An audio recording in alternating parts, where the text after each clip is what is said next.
Hi, I'm Tim. Welcome to Watchbox, and thanks for logging on. If you love this watch, email me, tmosso@thewatchbox.com. It's in the description below. Your purchase and pricing email question line for buying this or any watch you see on any Watchbox platform. Please reach out to me directly for pricing at tmosso@thewatchbox.com. Discontinued.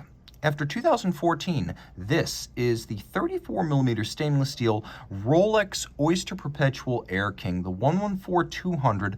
The watch is 34mm in diameter, 11.6 millimeters thick. It measures 41.7 millimeters from lug tip to lug tip, and from end link to end link, 43.6 millimeters, with a 19 millimeter spacing between the lugs. So being only 43.6 millimeters across the wrist, it'll wear well even on a tiny wrist. A man, a woman, even a child could wear this case well, and you can see it gives me plenty of clearance on each side of my wrist.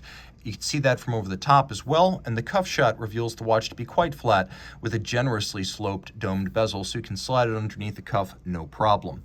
Taking a look at the bracelet, you can see that it includes the Oyster design, so 3 links tapered down from a conforming end link. It's satinated across the tops and then polished on the flanks. You can see we have removable links fixed by screws on both sides of the clasp, quite a few of them. The clasp internally is media blasted, since this is an entry-level model. It includes a beacon hook system, so it actually latches shut. You can't just pull it open. You do need to unlatch it. There's an element of security there, even though it doesn't feature the clamshell of some of the more deluxe Oyster clasps.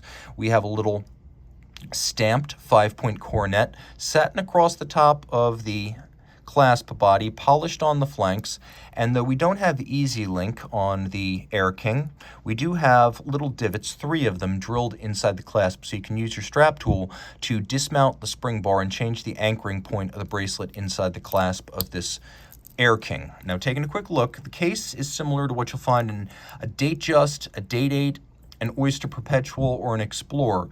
It's satinated on its lug hoods and polished on its flanks. We have a domed bezel, giving it a little bit of an Oyster Perpetual look.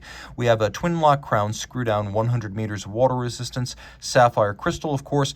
We have tri-Arabic numerals with an Explorer-style dial. The numerals, as well as the indices, have been blackened for a sharp contrast on the matte white dial base, and it is white, not silver white.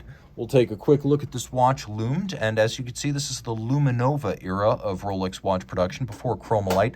The numerals, the indices, the crown, and the hands are all 18-karat white gold to resist discoloration over time. Now, we do have a hacking seconds function, and inside the case, we have Rolex caliber 3130, bidirectional automatic winding, 48-hour power reserve, COSC certified Swiss chronometer.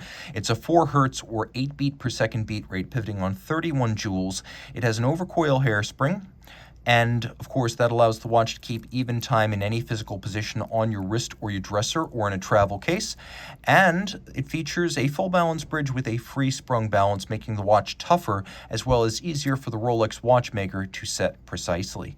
Reach out to Team Mosso at thewatchbox.com for purchase and pricing details of this 34mm stainless steel Rolex Oyster Perpetual Air King.